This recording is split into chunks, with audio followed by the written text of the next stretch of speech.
Hi friends, welcome back to the channel. For those who are new, this channel is all about long-term investing, specifically looking for good quality companies and invest them for the long term. As a quick introduction, I've started using Interactive Broker since September 2017. In the first 2 to 3 years, I started out investing into ETF, and since 2020, I've been focusing on buying individual companies. Currently, the portfolio size is about 222,000, and the portfolio has been growing quite decently since last year. And the return since inception was about 26.4%. This page summarizes all the portfolios in my Interactive Broker account. Let's go through some of the purchases that I made last week. So last week, there are only 2 transactions.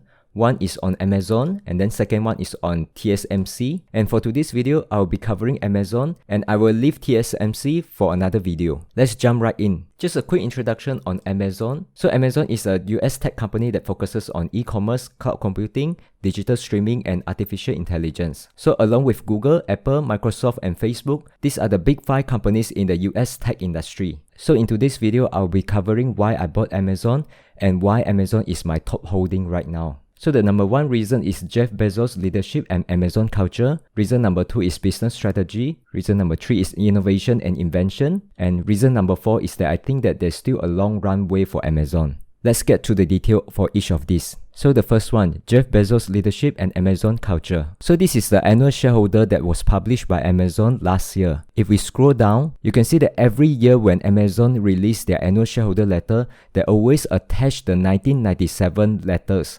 This is the first time that the annual shareholder was released. So what is special about the first annual shareholder letter is that Jeff Bezos really detailed down what is their priority and how he is going to manage the company. So I will touch on a couple of important points. And first thing I would like to highlight is that this sentence, it is all about the long term. And if you listen to Jeff Bezos' interview, you will keep hearing him saying customer is their top priority. We'll go through a couple more important points here. Because of our emphasis on the long term, we may make decisions and weigh trade-off differently than some companies. Accordingly, we want to share with you our fundamental management and decision-making approach so that you, our shareholders, may confirm that it is consistent with your investment philosophy. First, we will continue to focus relentlessly on our customer. So here Jeff Bezos wrote that Amazon will always focus on the customer, and they will make investment decisions in light of long-term market leadership considerations rather than short-term profitability. And here,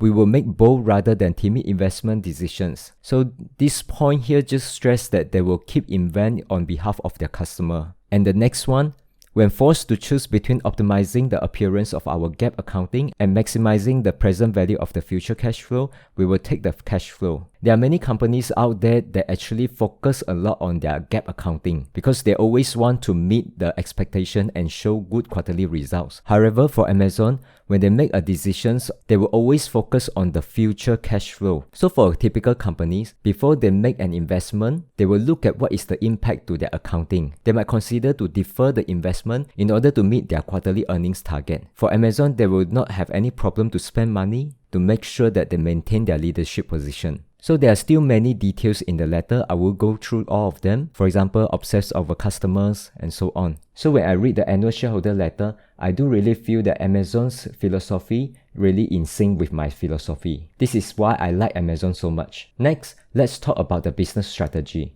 So Jeff Bezos get asked this question many times. What is going to change in the next 10 years? So Jeff Bezos said that this is a fun question and will trigger a lot of conversation. But he also said that there's an even more important questions that he almost never get asked. That question is, what is not going to change in the next 10 years? The reason that question is even more important is because we can make plans around those things. So Jeff said that Amazon know for a fact that customer want lower price, fast delivery, and big selection. And the energy put into those things will continue to pay dividends. So this is also one good example to show that Amazon focus over the long term. Because we know that over the long term, this behavior from the customer will not change. Next, let's talk about Amazon innovation. So I'm going to borrow the material from the Social Capital. So for those who don't know, Social Capital is a venture capital firm founded by Chamath. I actually have a difficulty to pronounce his last name, so I'm not going to try. This research was actually a bit dated. It was published in 2016. So here he's saying that there is a multi-trillion-dollar monopoly hiding in plain sight, 10x in 10 years. So he's basically stated that Amazon will be a 3 trillion company by 2025. And currently, Amazon's market cap is about $1.56 trillion.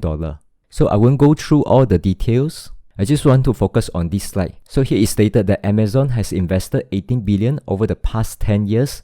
So this is between 2005 to 2015. And what they did is that they turned every major cost into a source of revenue. So these are the business lines that was created by Amazon. So even for Amazon Web Services, it was actually one of their key expenses. So after spending a lot of money and time to build their own servers, they decided to rent out these services. And Amazon is known for its disruption of well-established industries through technological innovation and mass scale. Let's look at some example. So this news was published in August 2017. Amazon new Whole Food discount wiped out nearly 12 billion in market value from the grocery sellers. So after Amazon completed the acquisition of the Whole Food markets, they just cut prices on many of their best-selling grocery products. You can see that shares of Kroger dropped 8.1%, Walmart dropped 2%, Target 4%, Costco 5%, and Super Value and Sprout Farmers dropped 6.5%. And back to the slides, you can see that for Amazon e-commerce business,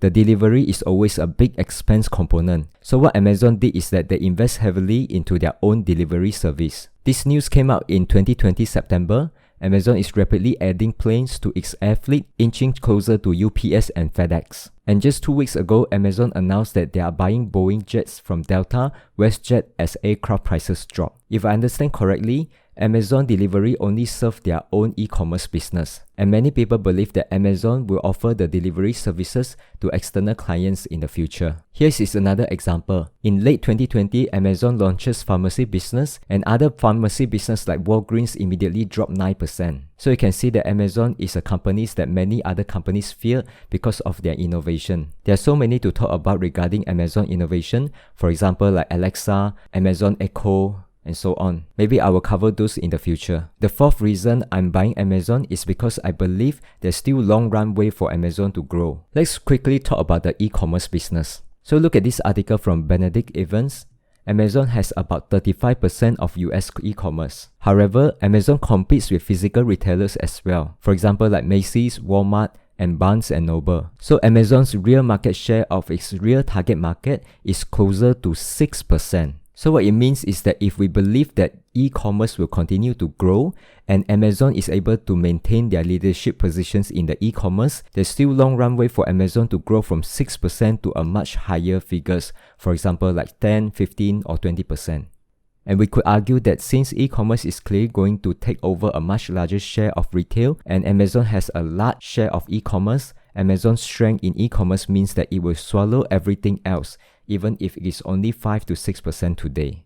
And this is only the e-commerce business. Let's also talk about their cloud computing business. So AWS is the most dominant player in the cloud market with 33% of market share, followed by Azure at 18% and Google Cloud at 9%. And if we look at the article from the Motley Fool, the organic growth of the cloud computing market is going to grow significantly in the next decade. So even though Amazon is considered a big company, but that doesn't mean that they can't grow. And one last note on the cloud computing business is that this business is actually much more profitable compared to the e-commerce business. So I also want to share with you this article, an interview with an anonymous Amazonian. So I find this part quite interesting. When you use Amazon, part of what you are paying for is security. You see, when AWS is trying to sell their service, the customer will ask, how do I know that I'm secure on AWS? And this is where the heat turns up. This is where we get them. We say, well, let's take a look at what you are doing right now and see if we can offer a comparable level of security. So they tell us about the setup of their data center. We say, oh my, it seems that we have a level 5 security and your data center has level 3 security. Are you really comfortable staying where you are? The customer figures, not only am I going to save money by going with AWS, I also just became aware that I'm not nearly as secure as I thought. So the reason I'm very optimistic on the cloud business is because these services is actually much cheaper for the customer and at the same time it is also better. So I have covered the reasons why I bought Amazon, and in the description of this video I will share the materials and also a couple more YouTube videos that I found quite interesting. So that's all about this video. I hope you enjoyed it. So if you like the content, please like the video and subscribe. See you in the next one.